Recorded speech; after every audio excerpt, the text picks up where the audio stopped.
More and more reports are starting to circulate regarding Mitch Marner's future with the Maple Leafs, and one report has Mitch Marner returning to the Maple Leafs odds at less than 5%. So I'm going to break down that report, as well as discuss the Nashville Predators. Rumors are starting to circulate that they could be setting themselves up for a massive trade with the Leafs. So we're going to break all that down. Before we do, if you're a part of the 80% who are not subscribed, you want to help us towards our goal of 10,000 subs, it would mean the world to Darius and I, and if you could do that. And yeah, we're going to have a live stream for you all later today with Darius and myself, so make sure to hit that button as we're on the road to 10,000 subscribers. Darius, let's get right into it. A lot of stuff to discuss today. Classic Mitch Marner trade talk day, because rumors are really starting to heat up. We had a video on this a couple days ago, but some more reports have come out since then, so we always want to keep you guys updated with the latest on this. So this is the big one. The odds of Mitch Marner returning next year as a Leaf feel as low as 5%. I think there's a 5% chance, or maybe even less, that he'll be a Leaf next season.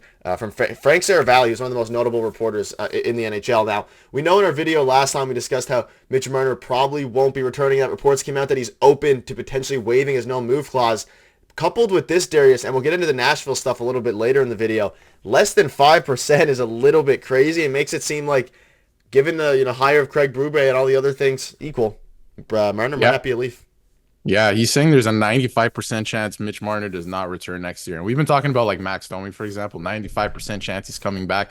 That's very good. That's a very good chance he doesn't come back. And we'll get to it later in the video as well. But, Brad Living has said they haven't really started looking at anything like that. I'm sure the conversations will start now, but I'm sure Saravalli knows something, or has at least a feel on what the organization wants to do moving forward. And it sounds like Mitch Marner is not going to be a part of that as soon as this offseason.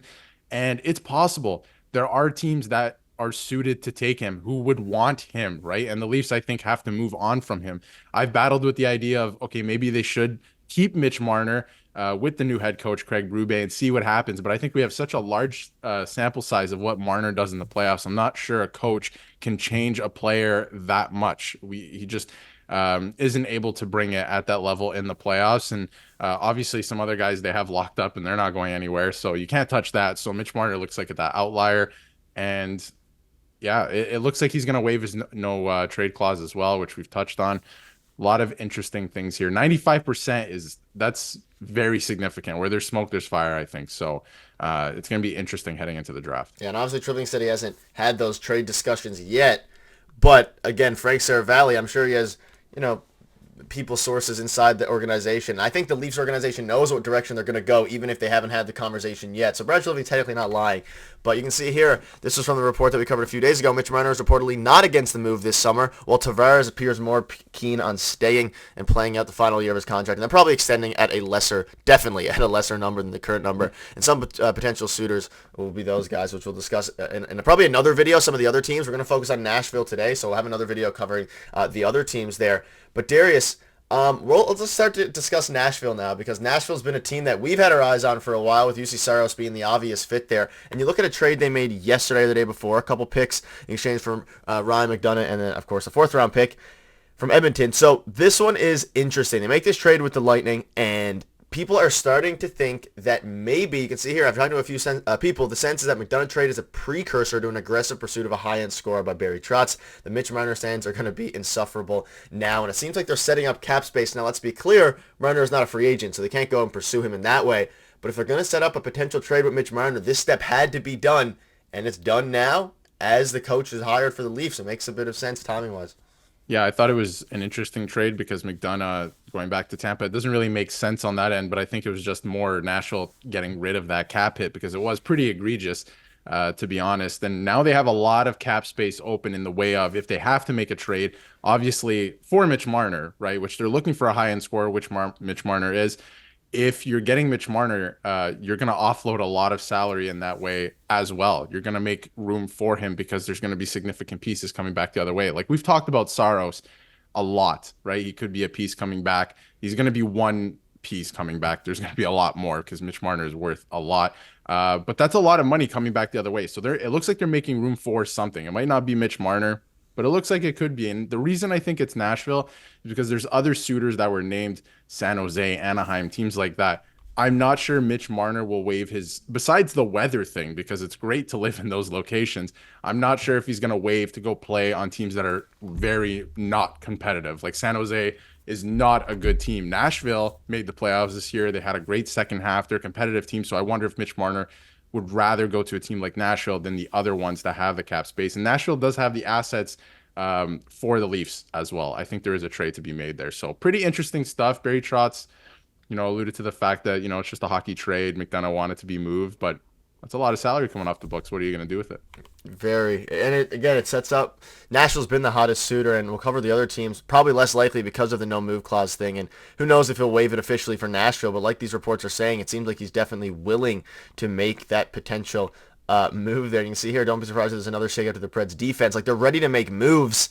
Could it be in the form of a trade with the Maple Leafs? Now, you can see here, Barry Trotz, of course, the GM of the Predators, said Ryan McDonough asked at exit meetings for the team to consider trading him. Trotz said the trade today was more about that request than clearing cap room, and he's going to say that either way. But if you look at kind of some of the things, and they actually asked Barry Trotz about a potential Mitch Marner trade. He said, haven't had those discussions, all rumors, which again makes sense because that's what Brad Treliving said as well, but that doesn't mean they're not setting something up. And again, I'll ask you this quickly before we get into a final report from Pierre LeBrun. What kind of package are we talking? I think Mitch Marner for UC Saros is the framework. Picks have to probably go back Toronto's way, maybe one first, depending on what they're looking at there. Do you have a quick framework of what you'd be willing to get back from Mitch Marner? We haven't really covered a Calgary Flames trade, which we'll do in a future video to kind of compare some of these, but I'm thinking UC Saros and maybe a first would do it, or some sort of compensation in that way. Yeah, I'm not entirely sure it's just Mitch Marner going the other way. It might be a bigger trade that we're looking at. So in terms maybe of what's Liljegren coming from the Leafs, right, it could be Liljegren because Nashville's talking about a shakeup on their defense core as well, right? That could mean pieces in, pieces out. So I wonder if it's Mitch Marner, Liljegren, something else in return for, like you said, Saros is the big name. You need a goaltender, right? I think Saros would help, especially in that category. He has great numbers. He's been a great goaltender. You got to look at somebody on defense like Dante Fabro, right shot defenseman, heavier defenseman, kind of the player that Craig Berube wants, right? I think that would be a pretty decent fit there. So maybe look at that. Phil Tomasino's pretty good, although there were some issues there this year. Maybe another prospect you're looking at, and maybe a couple draft picks. And when I say a couple draft picks, maybe a second. I think you want to get a first. Like, you have to get a first for Mitch Marner. You do. But it depends if you get a first versus a prospect, something like that. So it could be a bigger package than we're even thinking. It could include, like, Liljegren, let's say, like you said, for example. Maybe somebody else. It could be a huge trade with Mitch Marner and Saros being the framework. Yeah, Nick Robertson potentially as well.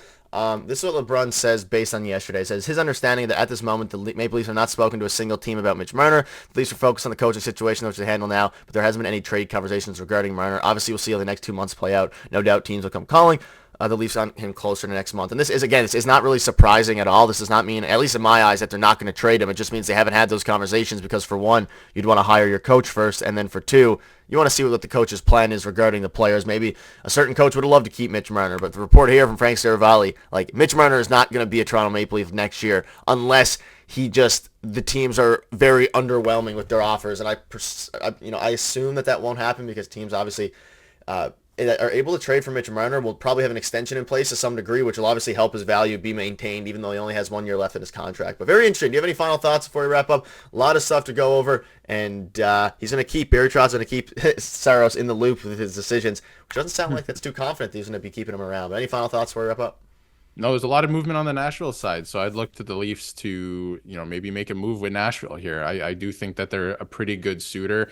I do believe that the Leafs haven't talked to any teams. I totally believe that. I think they've been trying to find their coach. They found their coach. Now they're going to look at the, supporting staff, the assistant coaches, and the personnel on the ice. I think now we're moving towards that, so that's going to be exciting. We'll probably hear more stuff, but honestly, I think teams have kicked tires on Mitch Marner for sure. So the fact that Nashville is, connected here a little bit, I think that could be, I'm telling you, there might be smoke, or where there's smoke, there's fire. So it could be pretty interesting here down the stretch. And Leafs, they have a lot of pieces the Leafs need. That's the fact of the matter. So pretty good trade partner. We'll see what happens if they can make the salary work and everybody happy, which never really happens in trades like this. No, we'll keep you updated either way. Let us know your thoughts are on this in the comment section down below. Make sure to hit the subscribe button. We're on the road to 10,000. We'll see you tomorrow or later today if you're watching the stream.